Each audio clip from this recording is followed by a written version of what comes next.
Vulnerability fosters good emotions and mental health. Vulnerability also is a sign of courage. We become more resilient and brave when we embrace who we truly are and what we are feeling. The Vulnerable Scientist podcast is a space for scientists who are honest and authentic or are working towards it. Join the vulnerable space by either sending an audio using the link on the show notes talking about your highs and lows as a scientist, or by contacting Sarah Nyakeri, aka New Biochemist, to schedule a chat. The Vulnerable Scientist podcast benefits both the listener and the one sharing. You can now rate this podcast on Spotify or put a review on Apple Podcasts or any other listening platform with a rating button. And to share your thoughts, feel free to send an audio message using the audio link, either using your name or anonymously, to be published on the following episodes of the Vulnerable Scientist podcasts.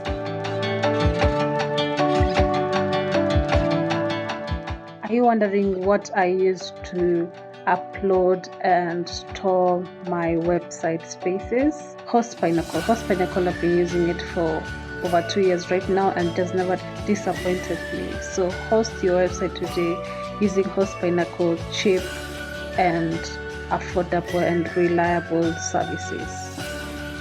To start experiencing Host Pinnacle goodness, click on the link on the show notes and you will not regret your decision.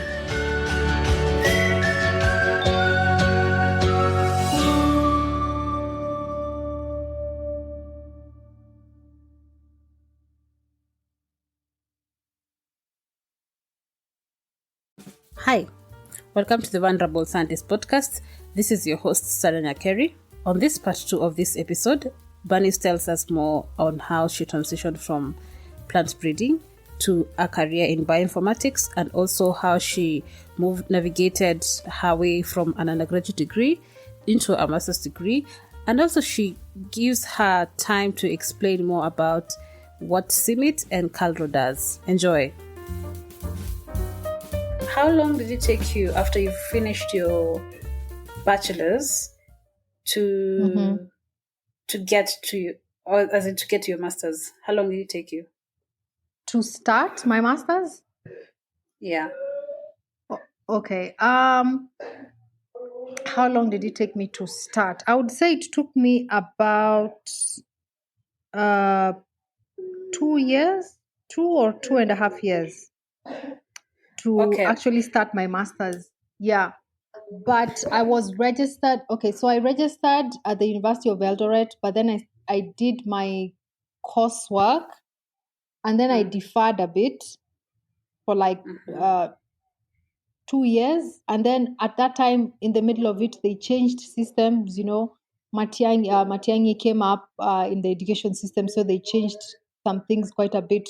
They said you can only do your master's in exactly 2 years, so they had to give us fresh admission numbers. And then so it ended up that I did my master's from 2014 to 2018. So that's what officially is what I have in my certificate,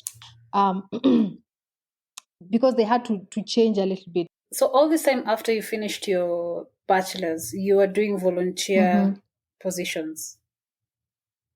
I was. So for the whole 1 year after I started, I was doing volunteering work. And I have to say I'm very, very grateful for my parents because they supported me. I was literally, for the first, I think, 6 or 8 months, I was not getting any form of remuneration. Absolutely nothing. And my parents were really very supportive of me. They supported me in terms of transport, and I was still living at home. So that was quite okay. And they gave me transport to go there every day. And so I think after about 8 months is when I was being given, I think, $40 or $50 a month. actually. Mm. So that's like 4,000 or 5,000 shillings a month. And that I think was for almost one year or 2 years before I actually got the master's studentship. Okay. So it This. was, yeah, it was okay. It was good because I was learning and it was exciting. So for me, Mm. it didn't weigh me down. But yeah, I would understand how for most people that would not be the best situation. Yeah, yeah. So for the 2 months Mm. that you are home, what is that thing that made you think, oh, let me go look for a volunteership in the same place that I was?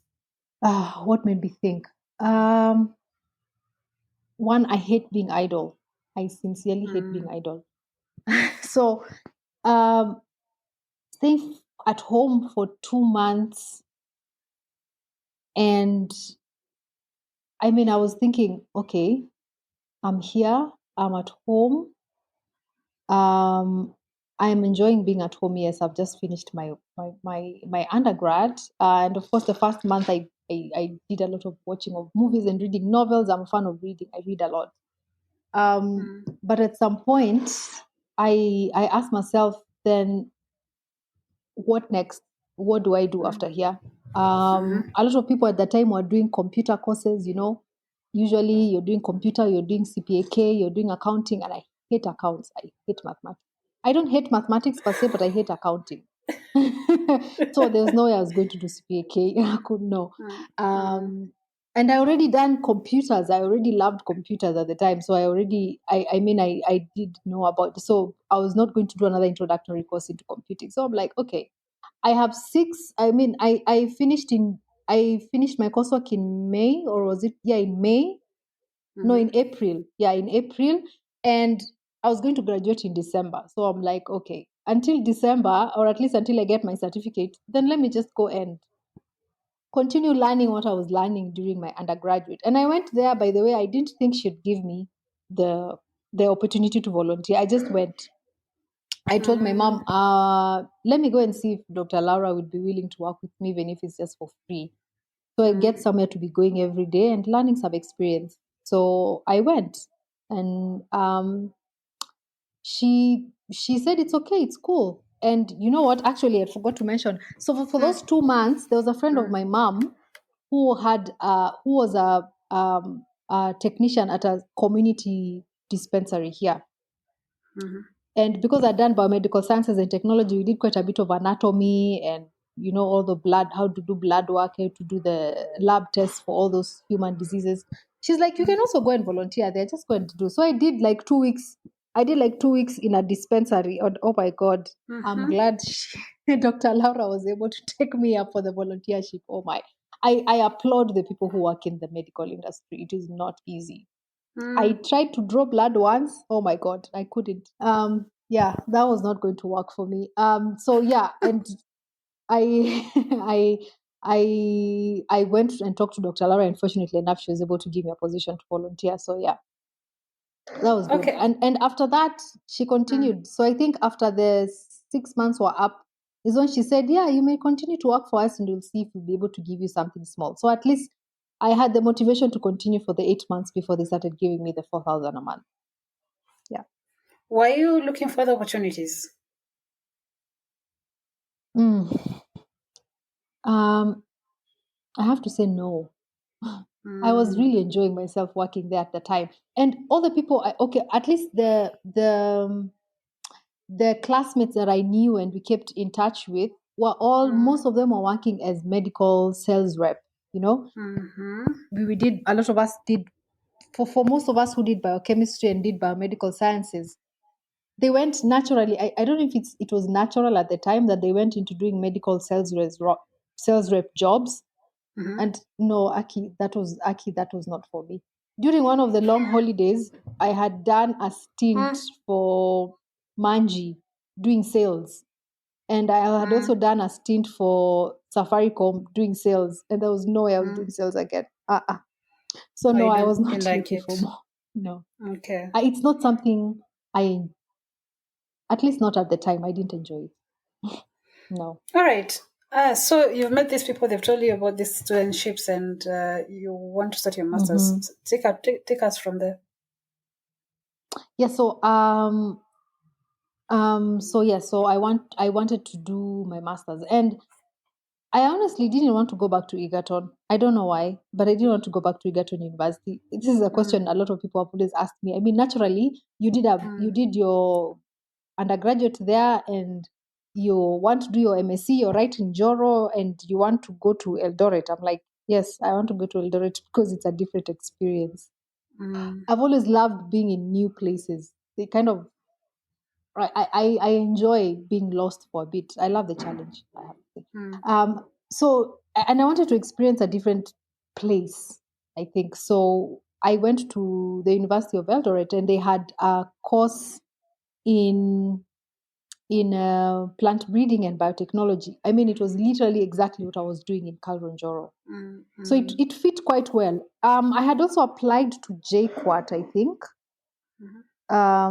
I had also inquired about applying to JQuat, and I think I also did an application to JQuat, but it's just so happened that I got the acceptance letter for University of Eldoret before I got the JQuat one, or I can't exactly remember what JQuat told me. mm, Yeah, so I went to the University of Eldoret, and I didn't want to go to the University of Nairobi because I've not always wanted to be in such a busy place like Nairobi. I grew up a bit in Nairobi. My dad worked in Nairobi a bit, and I really didn't enjoy it. So I didn't want to go to the University of Nairobi. But JKUAT was mm. fun because it at least was outside of town, you know. Okay. Mm-hmm. So those were my two options at the time. So I think I got accepted into the University of Eldoret first, and naturally that's where I went. Yeah, so that's how I ended up doing my master's in plant breeding and biotechnology there. And as I suppose as I was doing my master's, doing the research work, and my research work involved doing QTL analysis, so trying to find areas in the genome of wheat that were responsible for the rust resistance to stem rust that was being observed in the field. So that involved using, so putting together phenotype data, so evaluating some wheat populations for stem rust and how they reacted to it. So those ones that were resistant to it or those that were susceptible, and then genotyping these populations or these wheat lines with molecular markers. And I used SNP markers, and then putting that together. So the data analysis part at the time was quite challenging for me because I didn't have the environment, or I didn't have many people who are exposed to doing QTL analysis or genomic association analysis at the time, you know. So it's something I taught myself a lot. That's the first time I started learning R. I started learning programs or softwares like WinQTL Cartographer for doing QTL mapping, another tool from CIMIT that's called ICIM mapping. And I was like, oh my God, this is so challenging. I'm having to learn all those things by myself. What do I do? You know, that's how I actually got interested in data analysis and bioinformatics. And from there, I started to look for opportunities to learn bioinformatics. So that's actually when I started looking for opportunities at Becker, looking for this Oh. because yes, so in Becker at the time, you remember they used to have like 3 or 4 annual workshops. You know, the molecular biology Mm, workshop, the advanced molecular mm, biology, and they also had a few on bioinformatics. So that's how I actually started learning about bioinformatics. mm, I think I attended like 2 of them. I attended 2 of them. So I was lucky enough to attend one mm, by um, a professor called Professor Cristobal Wawi from the John Innes Center. So he had come to Njoro once, to mm, Njoro, because he works on wheat. We had a team that was working with him, and he had come to meet with them, and we networked with him quite a bit. And so when they had the opportunity to sort of do a workshop in Becca, I naturally applied, and I thank God that I was accepted for it. So that's actually the first time I went to Becca for like a workshop. And I met the bioinformatician there, Joyce Njuguna, at the time. And we were so alike. She went to undergraduate. She did biochemistry, I think. And then after she did biochemistry, she did a master's as well in biotechnology and got interested in data analysis and did a bit of a certificate in computer science. And that's how she ended up doing bioinformatics. And we sort of really, how do I say, understood each other, and we kept in touch. And that's how I also got to learn about the opportunities in bioinformatics. So I went back that was in 2017. So in 2017, I went back for a 2-week data management and bioinformatics workshop. And I got to learn so much about Unix, learning, working with Linux and tools that actually work in the Linux platform. And after that, she told me that there might be a fellowship that might be coming up for bioinformatics, and I should keep a lookout on it. And we kept in touch. And once the opportunity to apply came about, I applied. And once I applied, I got accepted, and that's how I did my bioinformatics fellowship at Becker Ilri for 8 months residential. Although it was it was in full, it was a 2-year fellowship. And so I did the 8 months residential at Becker Ilri in 2018. And then in 2019, is it? Yeah, in 2019, the beginning of 2019, we went back for 2 weeks for a soft skills workshop as the fellows of the bioinformatics COP.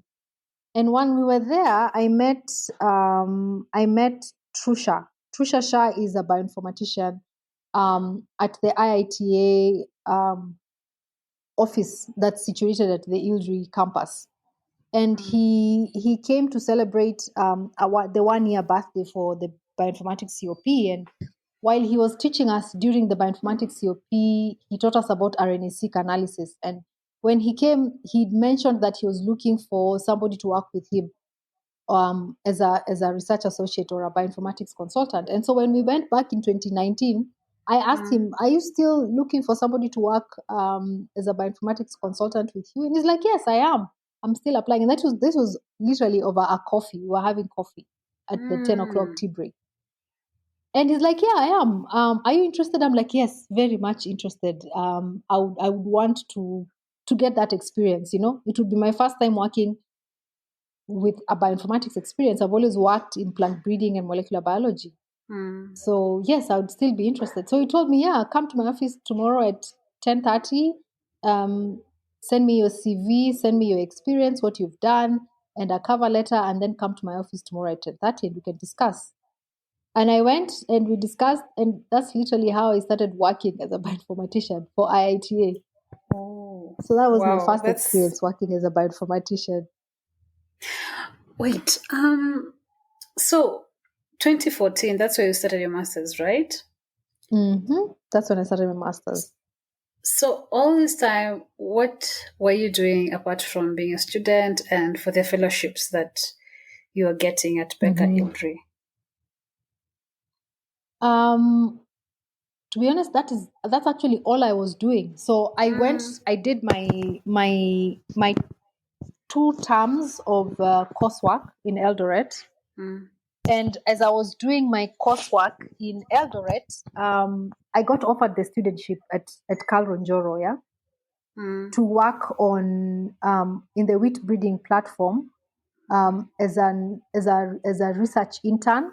So, and as a research intern, I was very fortunate to work under Dr. Peter Njau, who was the wheat breeder at the time in Carl Ronjoro, and he offered. I think we were 4 or 5 of us were offered research internship positions. So they gave us a good stipend at the time. So I was able to support myself even when I was in Eldoret doing my master's.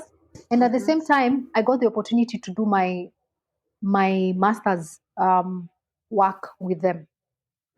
So they literally funded my whole master's fellowship, my research work, and they're also giving us a stipend. So I was able to support myself. I didn't need to depend on my parents anymore.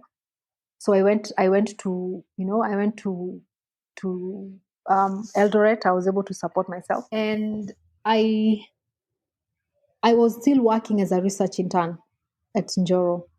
I was still working as a research intern in Njoro, So this whole time, even as I was doing my work, I was still working as a research intern. So every year we were responsible for doing the phenotyping for the thousands and thousands of wheat breeding lines that were sent to Njoro from all over the world. The USDA ARS labs sent their material there. CSIRO from Australia sent their material there. Breeding labs in Germany, in Mexico, they sent their material to Njoro for phenotyping. So we were responsible for that, laying What out is the fields. So phenotyping? working. So phenotyping is, yeah, that's a good question. Phenotyping is evaluating. So studying how crops, okay, so in my case it is crops, respond to different different stimulus. Okay, so for us it was, how do the different wheat plants or wheat populations that we were planting in the field, how do they respond to being infected with stem rust? So stem rust is a fungal disease that affects wheat. And phenotyping per se is the process of evaluating how the wheat plants respond. So are they able to withstand infection with stem rust, or do they succumb? Do they become susceptible and they're not able to grow and actually produce any wheat grain? So that's phenotyping, is assessing how the crop responds to being infected with stem rust disease. So we Okay. were responsible for that whole phenotyping. For someone who, because the reason I'm asking this question is because I don't know what, last week, we passed through Mm-hmm. Kefis. We were doing the Kefri trek, and we passed through Kefis, and Mm-hmm. some people would be like, they were passing through Kefis, the Moguga station, and they're like, okay, what does this station do? What do they do? And I was so excited to talk about it. So I'd like you to, and I just thought maybe there are people who like someone, if someone drops something near where I stay, and they see the ILRI thing, they're like, okay, so what do these guys Yeah. do? What? So I'd like for you to answer those questions in regards to Calro Mm-hmm. and Summit for now. Okay. Yeah, So from your understanding, what what does Calro do and general what does do? CIMIT do? General, yeah. All right. Let's start with home. So Calro is currently, as I said, it's called Kenya Agricultural Livestock and Research Organization, Calro. It's the National Research Institute for Kenya. Okay, so it's involved in anything agriculture. So a bit of background. So before it was Calro, I mentioned that it was CARI.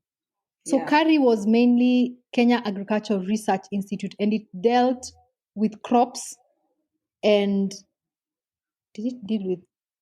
Yes, it also dealt with livestock. So it was mainly just crops and livestock only.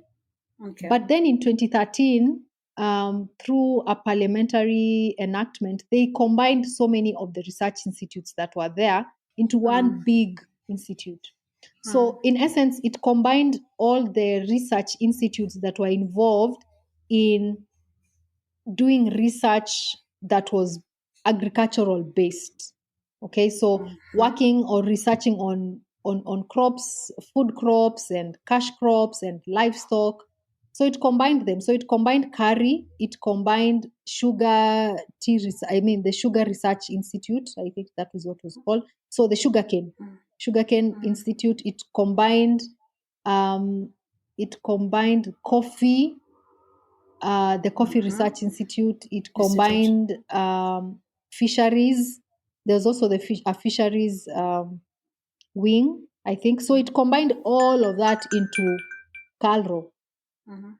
So CALRO is an umbrella for all those institutes in Kenya that work on cash crops, on livestock, on food crops, on all those that are involved in the agricultural sector in Kenya. Okay. So we have many centers in Kenya. Calro, I think it has if I remember correctly, it's been a while since I worked with Calro. I think it has about 47 centers, and Calro is sort of it's organized such that there's a food crops institute, there's a livestock institute. So under Calro, we still have a few institutes that each deal with, like something major. So where I was working in is in the food crops research institute that work on crops. So crops like wheat, like sweet potato, like cassava, like banana, like maize, millet, um, and sorghum. So we have, how it's organized is that different institutes will work on a crop that is within the area where they're situated, that is like the major crop in that area. So Rift Valley is where we do a lot of the wheat. What do you mean work on? So like their mandate crop, like a mandate crop. Okay. So for example, where I work, or where I worked, Kalronjoro, is in the center of Rift Valley, and Rift Valley is where wheat is grown in Kenya. The highlands and the lowlands of Rift Valley is where a lot of the wheat that is produced in Kenya is grown. So that is Mount Narok, Timau, Molo, Njoro, Oljororok. So all of those are major wheat growing regions in Kenya, and their center is in Njoro. So that's why Njoro is mandated to work on wheat. So for example, I'm asking, what do you mean work on? What do you mean by work on something? Like someone probably wouldn't understand what you mean. Okay. So that is work on. So that is the. What do they do? Like when I say Kalronjoro works on wheat, I mean Kalronjoro does their research on wheat. I mean the crop that they concentrate on or put their efforts of research in is wheat. Okay, so in terms of work, what work entails, let me break that down, is working with farmers to understand which kind of wheat crops do well in a certain area. So the breeders, they're called plant breeders because they sort of breed wheat. So breeding is developing varieties. So we call them varieties in terms of crops, varieties or cultivars that are able to produce good yields. So in terms of wheat, the yield would be grain, and the grain is what is used to produce the flour that we use for bread and for chapatis and mandazis. So what the plant breeders and the research technicians and the pathologists at Njoro do, they work together to be able to develop varieties of wheat that do very well and produce very high yields in different areas where we grow wheat in Kenya. So which kind of variety does well in Narok or in Timau or in Joro or in, that's what working in a research institution like Calro Njoro would involve. So if you hear them say they work on wheat, like their mandate crop is wheat, they are working to do that, and they also work very closely with farmers because at the end of the day, farmers are they are the ones who will consume their product. Like their product is wheat varieties, and the farmers are the ones who are actually going to adopt the varieties and plant them. So they work very well together. They invite farmers when they're developing varieties, they invite farmers to come and tell them this is something that we'll be able to work on, or maybe this is something that you need to improve, or these are the challenges that we are facing. Like, like when we had a good example is when we had the MLN disease of maize. You remember when there was an outbreak of maize lethal necrotic disease? There was a very there was a very big pandemic on maize some years back in Kenya. So when that is a problem, then it is the work of the research institute that works on maize. So in Kenya, Calro, Kiboko, Calro, Katumani, they are institutes that work on maize. So their job is then to go and develop varieties that would be able to withstand this disease, right? So that's what research institutes that work on crop would do. So even the one that is in Molo, for example, works on potatoes because Molo is known in Kenya for producing potatoes. Yes, so then that's what they would do. Okay. What about Yes, cement? yeah. So CIMMYT is the International Center for Maize and Wheat Improvement. So one, it's international. It's an institute that has its headquarters in Mexico, and it works mainly on maize and wheat, just like its name suggests, Maize and Wheat Improvement Center, and it works globally, right? So its headquarters are in CIMMYT, Mexico for sure, but it works to generate varieties for wheat and maize, and it works with institutions globally. Okay, so for example, in the case of, let's say, Kenya, we have institutes like Calro that work together with CIMMYT, because CIMMYT has very high-end facilities. It has lots of land, and its main work is working on wheat. And it works on challenges that affect wheat on a global scale, not just a local scale, So because it's international, so they work on a global scale. So for example, when the pandemic of the stem rust came out in 1999, the pathogen is called UG99. Some people may know it. It's called UG99 rust pathogen. It was very, very widespread when it came out, or when it started affecting wheat. And it doesn't just affect wheat on a local or regional level like in Kenya or just East Africa. It's on a global scale, and it's a global pandemic in terms of wheat. It is able to reduce a crop of wheat that is susceptible, and in the right weather conditions, that crop will produce nothing, completely nothing. So you see, it becomes a global challenge, because if the major bread baskets of the world, like India, like those ones that produce high amounts of or high volumes of wheat, were affected, then it would affect the whole globe, not just us. Yeah. So they work on challenges that affect the whole globe in terms of wheat and maize. All right. So what they do is they generate varieties that are resistant, or that are tolerant to various diseases, or resistant to various diseases of wheat. Okay. And also have high yields. And what they do, they distribute it to wheat research stations everywhere in the world. So they work together with them. They provide them with those varieties that they've worked on. And what then the research institutes on the local level do, they then adapt them, or they screen the variety. So, for example, we get 200 wheat varieties that have been developed from CIMMYT.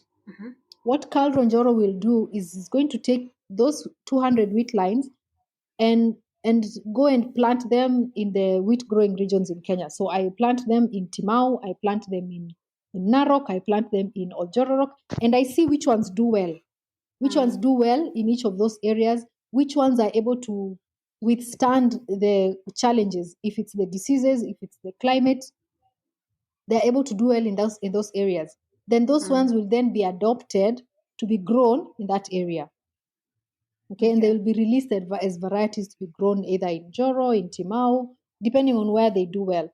So you see, they work on a global scale, and then they work together with the local community, the local researchers, or the local plant breeders, to generate varieties that actually help the local communities. Thank you for listening. You can now support this production through www.patreon.com/thevulnerable scientist.